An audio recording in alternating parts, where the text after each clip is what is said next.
ಬಂಧುಗಳೇ ನಮಸ್ಕಾರ, ಹೇಗಿದ್ರೆ ನೀವೆಲ್ಲರೂ. ನಾನು ಸುಬ್ರಹ್ಮಣ್ಯ ಎಸ್ ಹಂಡಿಗೆ. ಬಂಧುಗಳೇ, ಪಂಚರಾಜ್ಯ ಅಂದ್ರೆ 4 ರಾಜ್ಯ, ಒಂದು ಕೇಂದ್ರಾಡಳಿತ ಪ್ರದೇಶ ಚುನಾವಣಾ ಫಲಿತಾಂಶವನ್ನು ನೀವೆಲ್ಲರೂ ಕೂಡ ಗಮನಿಸಿದ್ದೀರಿ.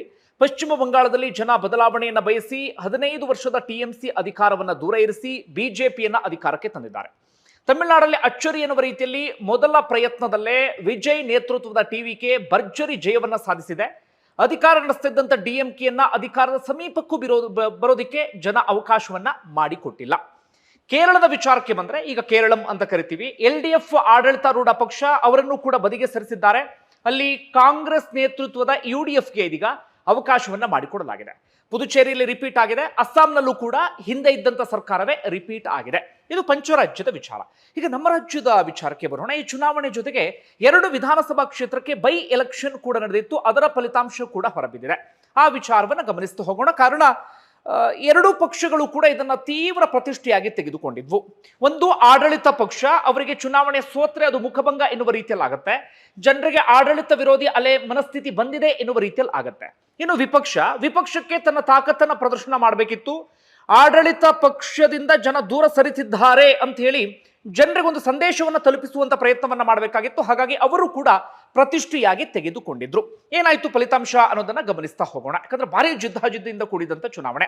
ಅದಕ್ಕೂ ಮುನ್ನ ಇನ್ನೊಂದು ಅಪ್ಡೇಟ್ ಅನ್ನ ನಿಮ್ಮ ಮುಂದೆ ಇಟ್ಟು ಅದಾದ ಬಳಿಕ ಉಳಿದ ವಿಚಾರಕ್ಕೆ ಹೋಗ್ತೀನಿ. ರಾಜ್ಯದ 1 ವಿಧಾನಸಭಾ ಕ್ಷೇತ್ರದಲ್ಲಿ ಶಾಸಕರೇ ಇದೀಗ ಅದಲು ಬದಲು ಆಗಿಬಿಟ್ಟಿದ್ದಾರೆ. ಹಿಂದೆ ಅಂದ್ರೆ ನಿನ್ನೆ ಅದಕ್ಕೆ ಸಂಬಂಧಪಟ್ಟಾಗ ಒಂದಷ್ಟು ವಿವರವನ್ನು ನೀಡಿದ್ದೆ. ಈಗ ಮತ್ತೊಂದಷ್ಟು ಅಪ್ಡೇಟ್ ಇದೆ, ಅದೇನು ಅಂತ ತಿಳಿಸ್ತೀನಿ. ಅದು ಶೃಂಗೇರಿ ವಿಧಾನಸಭಾ ಕ್ಷೇತ್ರಕ್ಕೆ ಸಂಬಂಧಪಟ್ಟ ಹಾಗೆ. ಅಲ್ಲಿ ಕಾಂಗ್ರೆಸ್ನಿಂದ TD ರಾಜೇಗೌಡ ಶಾಸಕರಾಗಿ ಆಯ್ಕೆಯಾಗಿದ್ರು. ಕೇವಲ 201 ಮತಗಳಿಂದ ಅವರು ಗೆಲುವನ್ನು ಸಾಧಿಸಿದ್ರು. ಅವರ ವಿರುದ್ಧ ಪರಾಜಿತ ಅಭ್ಯರ್ಥಿಯಾಗಿದ್ದಂತ DN ಜೀವರಾಜ್ ಏನ್ ಮಾಡ್ತಾರೆ ಅಂದ್ರೆ, ಆ ವಿಚಾರಕ್ಕೆ ಸಂಬಂಧಪಟ್ಟಾಗ ಅವರು ಹೈಕೋರ್ಟ್ ಮೊರೆ ಹೋಗಿದ್ರು. ಏನಂತ, ಒಂದಷ್ಟು ಅಂಚೆ ಮತಗಳನ್ನ ತಿರಸ್ಕೃತ ಮಾಡಲಾಗಿದೆ, ಅಂದ್ರೆ ಅವುಗಳನ್ನ ಅಸಿಂಧು ಅಂತ ತೆಗೆದುಕೊಂಡಿದ್ದಾರೆ. ಹೀಗಾಗಿ ಮರು ಎಣಿಕೆ ಆಗಬೇಕು ಅಂಚೆ ಮತಪತ್ರಗಳಿಗೆ ಸಂಬಂಧಪಟ್ಟ ಹಾಗೆ ಎನ್ನುವ ರೀತಿಯಲ್ಲಿ ಹೈಕೋರ್ಟ್ ಅದೇ ರೀತಿಯಾಗಿ ಮರು ಎಣಿಕೆಗೆ ಅವಕಾಶವನ್ನ ಮಾಡಿಕೊಟ್ಟಿತ್ತು. ಮೊನ್ನೆ ಒಂದಷ್ಟು ಹೈಡ್ರಾಮಾಗಳ ನಡುವೆ ಮರು ಎಣಿಕೆ ಕೂಡ ನಡೀತು. ಆರಂಭದಲ್ಲಿ TD ರಾಜೇಗೌಡರು ನಾವೇ ಗೆದ್ವಿ ಅಂತ ಹೇಳಿ ಸಂಭ್ರಮಿಸಿದ್ರು. ಆದ್ರೆ ಬೆಳಗ್ಗೆ ಮುಂಚೆ ಆಗೋ ಟೈಮಿಗೆ ಎಲ್ಲವೂ ಕೂಡ ಅದಲು ಬದಲಾಯಿತು. ಏನಾಯ್ತು, ಹಿಂದೆ TD ರಾಜೇಗೌಡರು ಯಾವ ಅಂಚೆ ಮತಗಳಿಂದ ಗೆಲುವನ್ನ ಸಾಧಿಸಿದ್ರೋ ಅದೇ ಅಂಚೆ ಮತಗಳನ್ನ ಈಗಿನ ಚುನಾವಣಾಧಿಕಾರಿ ತಿರಸ್ಕರಿಸಿದ್ದಾರೆ, ಅಥವಾ ಅದನ್ನ ಅಸಿಂಧು ಅಂತ ಘೋಷಣೆ ಮಾಡಿದ್ದಾರೆ. ಅವರು ಹೇಳ್ತಿದ್ದಾರೆ ಅದರಲ್ಲಿ ಡಬಲ್ ಟಿಕ್ ಆಗಿದೆ ಎನ್ನುವಂತ ರೀತಿಯಲ್ಲಿ.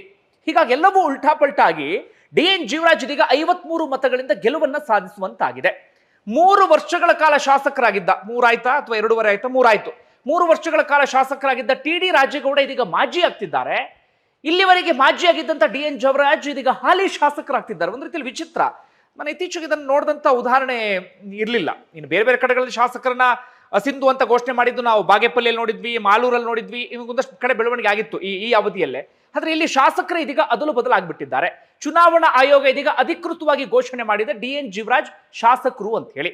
ಈಗ ಕಾಂಗ್ರೆಸ್ನವರ ಪ್ರಶ್ನೆ ಏನಪ್ಪಾ ಅಂದ್ರೆ, ಹಿಂದೆ ಅದೇ ಅಂಚೆ ಮತಗಳನ್ನ ಅವರು ಪುರಸ್ಕರಿಸಿದ್ರು, ಓಕೆ ಅಂತ ಹೇಳಿದ್ರು. ಆದ್ರೆ ಈಗ ಅದನ್ನ ತಿರಸ್ಕರಿಸಿದ್ ಯಾಕೆ? ಮುಂಚೆ ಚುನಾವಣಾ ಏಜೆಂಟ್ಗಳೆಲ್ಲರೂ ಕೂಡ ನೋಡಿದ್ದಾರೆ, ಫಲಿತಾಂಶ ಸರಿ ಇದೆ ಅಂತೇಳಿ ಸಹಿಯನ್ನ ಕೂಡ ಹಾಕಿದ್ದಾರೆ. ಆದ್ರೆ ಈಗ ಅದ್ರ ಮೇಲೆ ಡಬಲ್ ಟಿಕ್ ಆಗಿದ್ದು ಹೇಗೆ? ಇಲ್ಲಿ ಏನೋ ಟ್ಯಾಂಪರಿಂಗ್ ಆಗಿದೆ.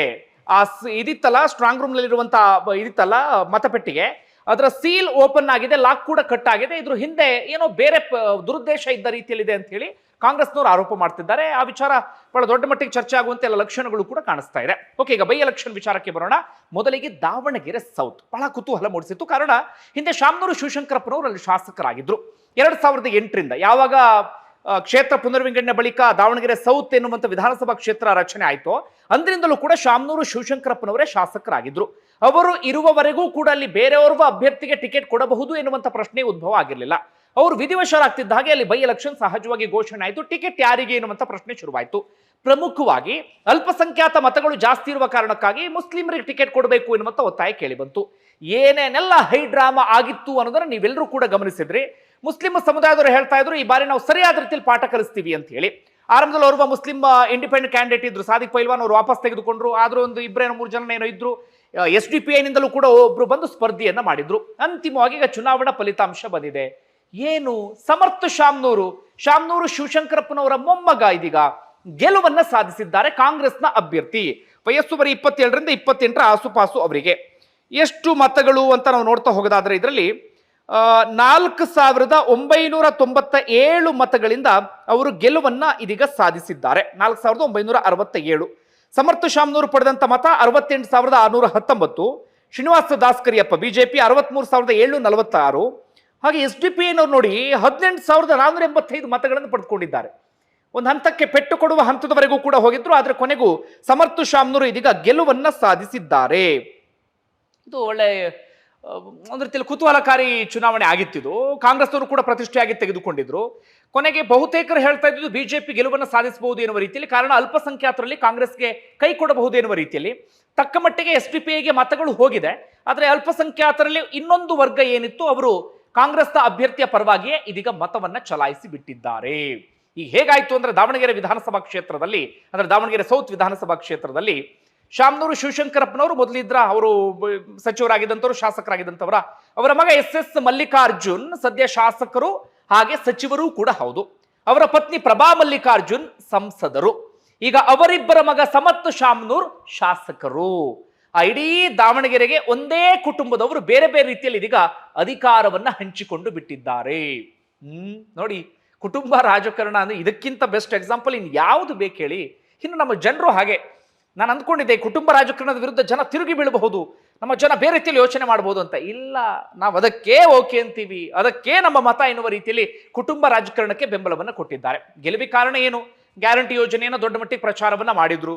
ಜೊತೆಗೆ ಸಣ್ಣ ಪುಟ್ಟ ಒಡಕೆ ಏನಾಗಿತ್ತು ಅದೆಲ್ಲವನ್ನು ಕೂಡ ಸರಿ ಮಾಡುವಲ್ಲಿ ಯಶಸ್ವಿಯಾಗಿದ್ರು. ಬಹುತೇಕ ಸಚಿವರೆಲ್ಲರೂ ಕೂಡ ದಾವಣಗೆರೆ ಹೋಗಿ ಮೊಕ್ಕಾಂ ಹೂಡಿದ್ರು. ಕಾಂಗ್ರೆಸ್ನ ಘಟಾನುಘಟಿ ನಾಯಕರು ಕೂಡ ಅಲ್ಲೇ ಇದ್ರು. ಈ ಜೊತೆಗೆ ಆಡಳಿತ ಪಕ್ಷ ಆ ಕಾರಣಕ್ಕಾಗಿ ಇದೀಗ ಗೆಲುವನ್ನ ಸಾಧಿಸಿದ್ದಾರೆ. ಇನ್ನೊಂದು ವಿಧಾನಸಭಾ ಕ್ಷೇತ್ರ ಅಂದ್ರೆ ಅದು ಬಾಗಲಕೋಟೆ ವಿಧಾನಸಭಾ ಕ್ಷೇತ್ರ. ಬಾಗಲಕೋಟೆಯಲ್ಲಿ HY ಮೇಟಿ ಇದ್ರು, ಕೊನೆಗಲ್ಲೂ ಕೂಡ ಕುಟುಂಬ ರಾಜಕಾರಣವೇ. ಅವರ ಮಗ ಉಮೇಶ್ ಮೇಟಿಗೆ ಟಿಕೆಟ್ ಕೊಡಲಾಗಿತ್ತು. ಬಿಜೆಪಿಯಿಂದ ವೀರೇಶ್ ಚರಂತಿ ಮಠ ಇದ್ರು. ಹೆಚ್ಚು ಕಡಿಮೆ ಒಂದು 22,000 ಮತಗಳ ಅಂತರದಿಂದ ಇದೀಗ ಕಾಂಗ್ರೆಸ್ನ ಅಭ್ಯರ್ಥಿ ಗೆಲುವನ್ನ ಸಾಧಿಸುವಲ್ಲಿ ಯಶಸ್ವಿಯಾಗಿದ್ದಾರೆ. ಅಂದ್ರೆ HY ಮೇಟಿ ಮಗ ಉಮೇಶ್ ಮೇಟಿ. ಅಲ್ಲೂ ಕೂಡ ಅಷ್ಟೇ ಕಾಂಗ್ರೆಸ್ನ ಸಚಿವರಲ್ಲೇ ಮೊಕ್ಕಾಂ ಹೊಡಿದ್ರು. ಕಾಂಗ್ರೆಸ್ ತೀರಾ ಪ್ರತಿಷ್ಠೆಯಾಗಿ ತೆಗೆದುಕೊಂಡಿತ್ತು. CM ಕೂಡ ಬಹಳ ದೊಡ್ಡ ಮಟ್ಟಿಗೆ ಪ್ರಚಾರವನ್ನು ಮಾಡಿದ್ರು. ಹೀಗಾಗಿ ಕಾಂಗ್ರೆಸ್ ಗೆಲ್ಲುವಲ್ಲಿ ಯಶಸ್ವಿಯಾಗಿದೆ.